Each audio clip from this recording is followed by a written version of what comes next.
Jian pun berkata kepada Aisyah, "Oh ya, by the way, mungkin bakal dari sekarang saya bakal manggil si cewek ini namanya si Ai aja ya. Palingan dia bakal jadi salah satunya haram si Jian." Oke, lanjut.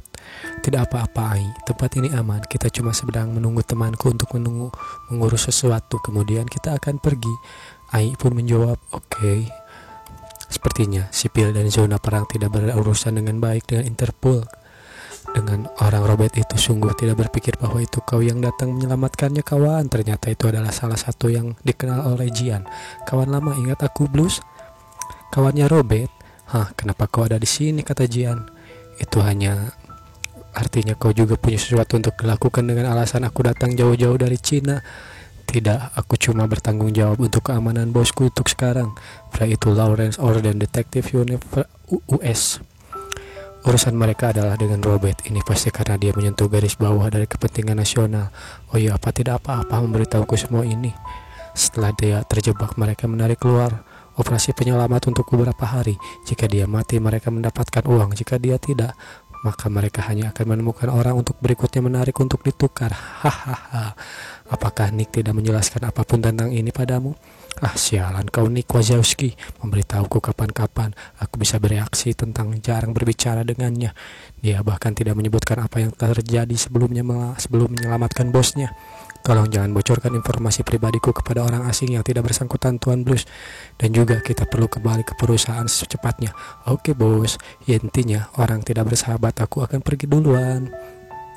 "Dia tentara bayaran, siapapun yang membayar adalah bos. Kali ini bosnya akan dipromosikan." "Sementara itu dipromosikan ya karena perjanjianmu sedikit agar mencegah keadilan khusus melakukan kesepakatan loh. Sebagai contoh, jika aku kebetulan memasang pelacak GPS pada sebuah bom, keamanan artileri ini akan menyerahkan kepada imajinasimu saja. Mereka bergantung padamu untuk melacak teroris. Ini hanya untuk sekali perjanjian, sekali menutupi kesepakatan minyak mentahku selama ini. Tapi sebagai Lawrence, itu jadi potongan pekerjaan. Mungkin sekarang mereka lagi sibuk mencari cara untuk meledakkan seorang rasa teroris itu. Lupakan saja tentang pengunjung pemerintahan sialan. Ayo kita pergi minum dan traktir aku." Sementara itu, kita akan diperlihatkan profilnya si Ai. "Namaku adalah Ai. Aku berusia 17 tahun. Tahun ini, aku lahir di negara perang. Ketika aku kecil, aku menonton melalui TV. Aku menjadi sedikit mengerti tentang kehidupan di negara lain. Pertama kali aku berpikir itu dipenuhi dengan tanaman hijau, aspal dengan jalanan bersih dan kehidupan damai. Apa yang diimpikan untuk semua masa depan. Suatu itu disebut sebuah film. Kemudian aku menemukan hidupku adalah film. Ini adalah salah satu film di mana orang hidupnya damai dan bertindak atas kebiasaan mereka sendiri. Kami menyatakan hidup kami sendiri. Kemudian karena ibuku menolak permintaan tidak masuk akal para iblis itu, kedua orang tuaku dibunuh para teroris. Dan sama seperti saudara-saudaraku, diasingkan kabur dari peperangan mencoba untuk bertahan hidup sampai suatu hari aku bertemu orang ini. Dia adalah Jian Cheng. Halo, aku Jian. Akhirnya kemudian membasmi iblis menggunakan nama dewa untuk melakukan kejahatan. Dia menyelamatkanku dari sekarat dan penghinaan. Dia tidak menolakku meskipun aku sudah lama melupakan seperti apa tidak menjadi ternodai. Dan dia membawa aku bersama mereka. Dan sekarang disinilah aku. Ini waktunya aku membayar hutangku dan rasa terima kasihku. Seluruh tubuhnya berkeringat. Aku akan membersihkannya dulu. Rupanya Ai sedang masuk ke kamarnya Jian. Saudara, ayo minum lagi. Sementara itu, ini. Lalu saat Ai akan menyentuh tubuh Jian, dia pun malah dipeluk oleh Jian. Lalu dipeluk Jian seperti ini. Pada saat ini seperti aku meleleh dalam pelukannya. Jika ini adalah kehendak dewa, aku pikir ini adalah rahmat terhebat dan yang dia berikan Jian. Jadi biarkan aku jadi unta yang patuh dalam pelukanmu. Lalu begitulah dan melayanimu dengan hidup. Aku Jian Cheng.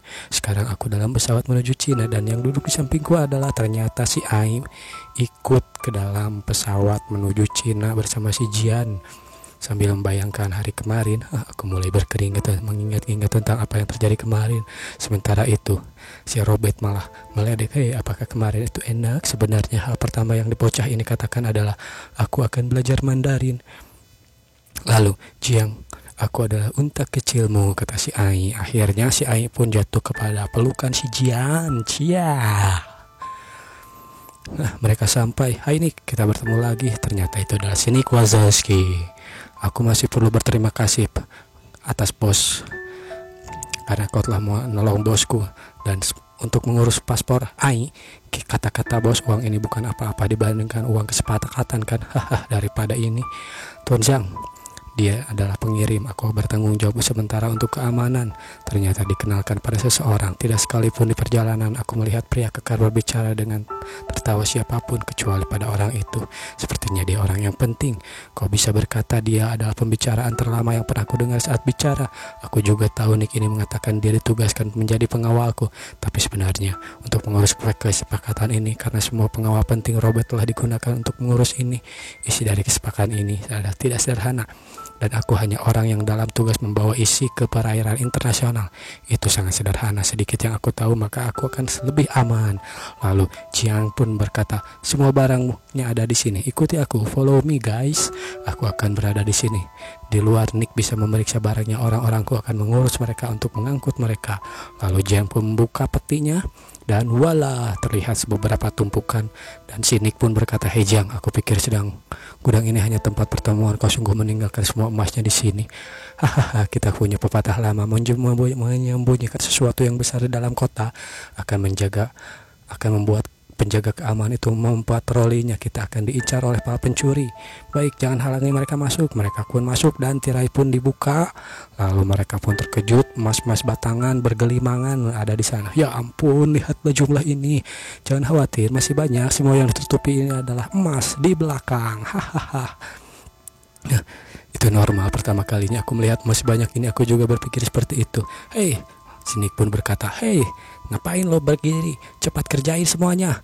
Berat totalnya adalah 11 ton. 11 ton dulu ranjing tak mama 11 ton. 240 11 ton dan 240 kilo.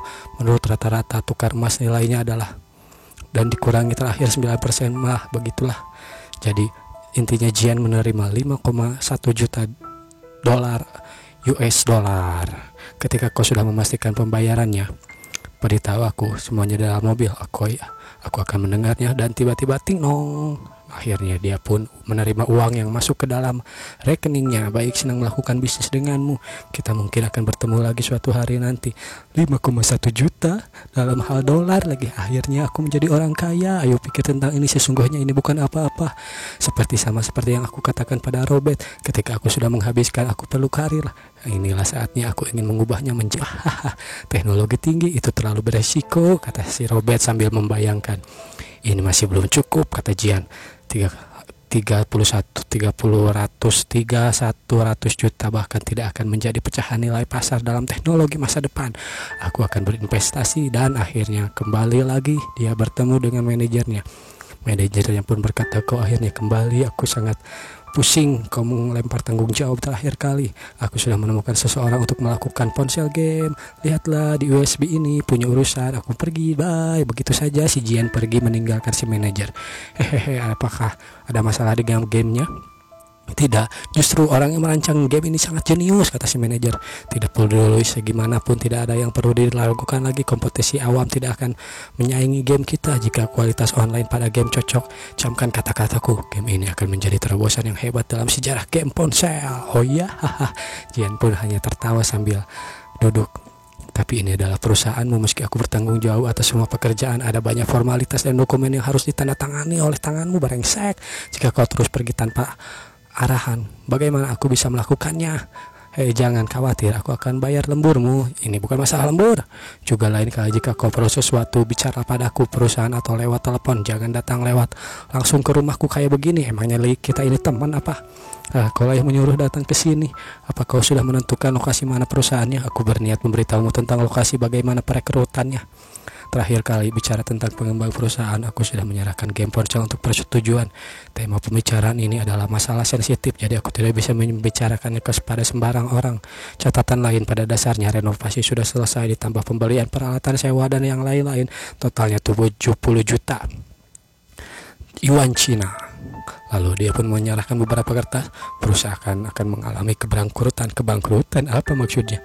Manajer tersayangku, kau pasti tidak tahu dengan kekuatan ekonomi kakakmu ini. Aku tidak bercanda, ini adalah perusahaanmu. Oh, cemaskan itu lain kali. Baiklah, Kita tidak punya modal untuk menjamin semua ini.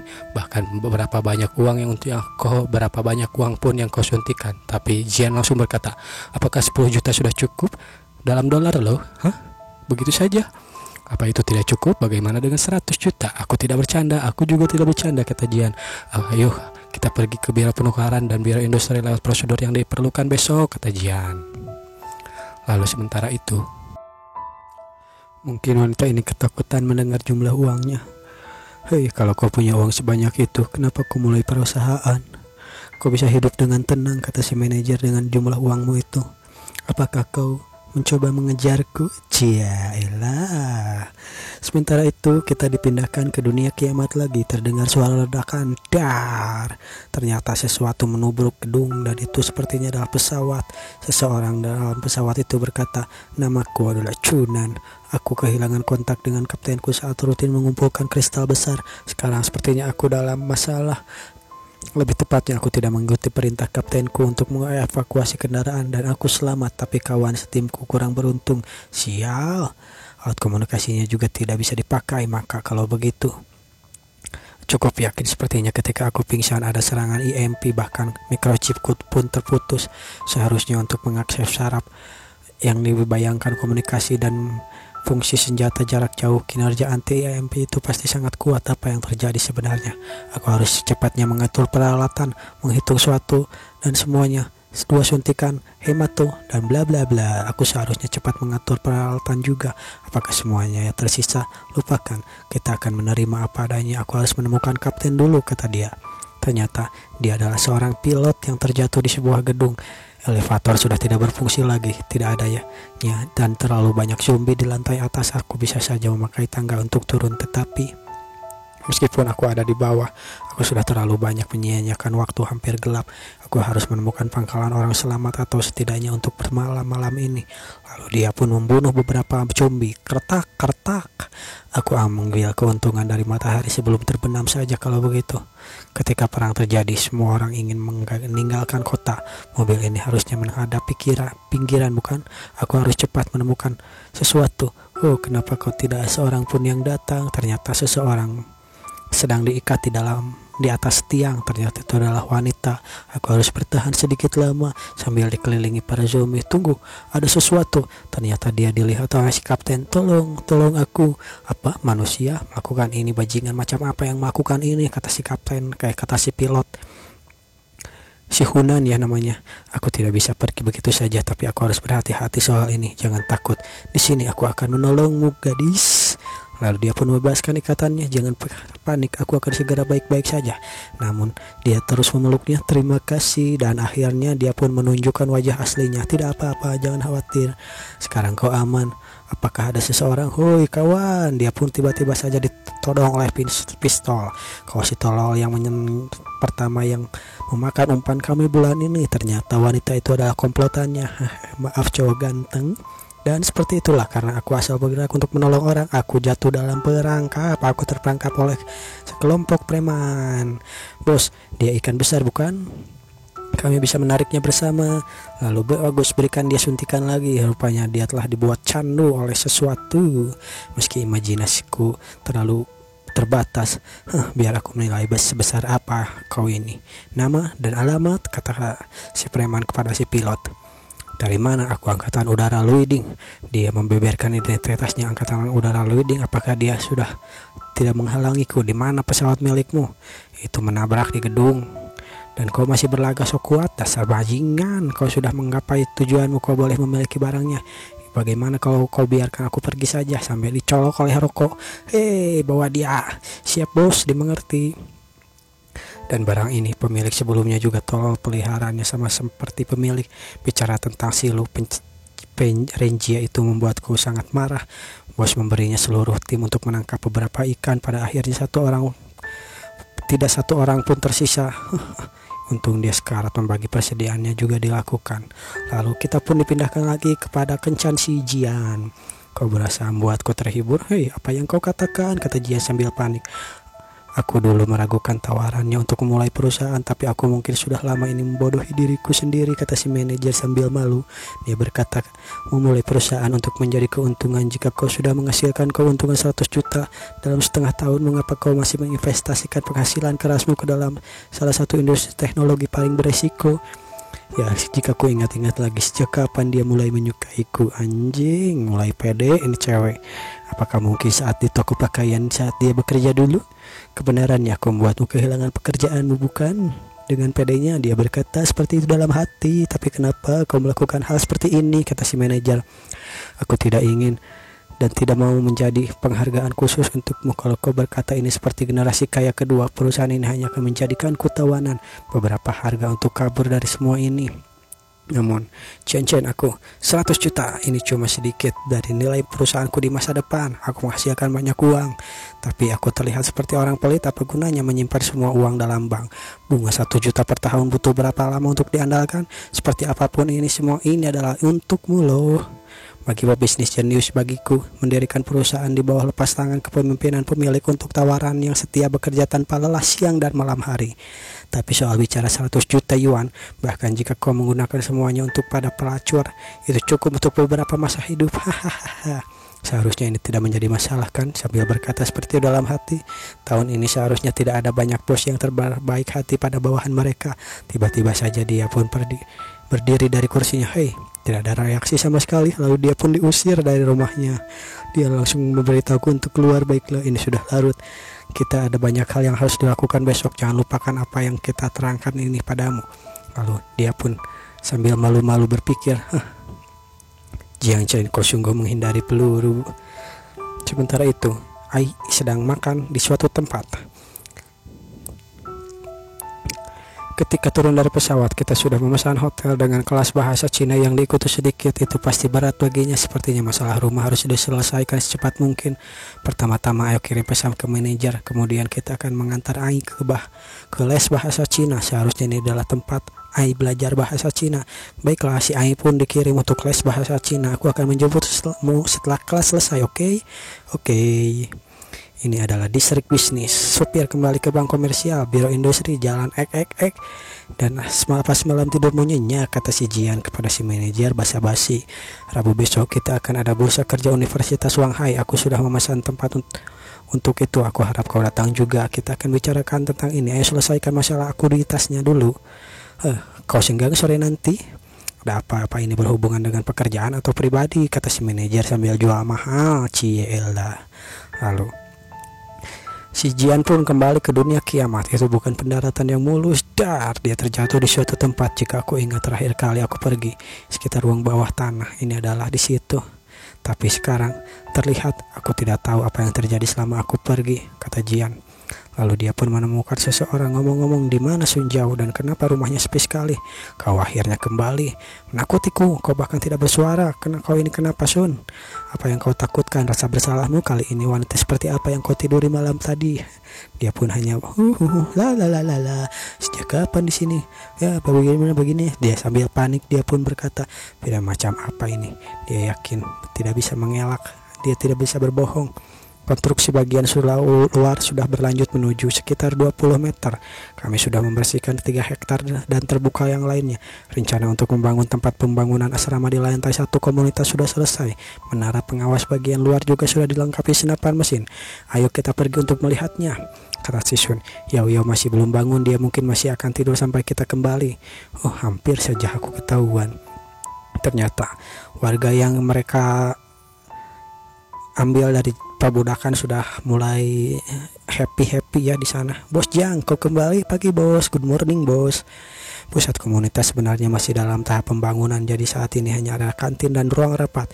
Kami memperkuat garis pertahanan dan memasang senapan mesin. Untuk sekarang kami hanya perlu bertahan terhadap zombie pengembara yang selamat. Setelah itu 2 bulan seharusnya kita bisa mengganti itu juga senjata penjaga. Kita bisa memberi para penjaga senjata. Ini pesananmu dari pabrik senjata Zhao Chenwu. Dilengkapi laser pencari panas otomatis. Harga 1 unit adalah 3.000. Jumlah total 4 truk. Oke, bicara tentang pabrik senjata. Bagaimana kejadian perdagangan di kelompok Zhao? Pada Agustus awal volume perdagangannya adalah 100.000 kristal, bahan yang kami tukarkan untuk material konstruksi paling penting yang tidak lebih kurang dari itu. Pendingin baterai, senjata api, material mantah khusus, baja ringan, alat-alat bangunan, semuanya 2130 kristal. Baiklah, tidak buruk sama sekali. Kita tidak perlu berhemat. Pembangunan markas kristal hanya berarti sesuatu. Kau memakainya dengan benar, bukan? Dan aku berpikir wanita ini hanya bisa bertarung dan membunuh. Tidak aku pernah terpikirkan bahwa dia cocok untuk mengurus rumah, kata Jian dalam hati. Lalu Sun pun berkata, oh ya, catatan lain, kelompok orang selamat di sekitar menyadari dan mencoba berhubungan dengan kita. Kelompok orang selamat, ya, mereka berbeda dari kawasan blok 6 pinggiran kota, kurang berbahaya, bangunannya cenderung lebih sempurna. Jadi orang selamat berjumlah sedikit mulai tinggal di sana. Perkiraan kami ada sekitar 57 kelompok yang selamat kecil dari mengelilingi markas kita. Lah, sebanyak itu banyak orang.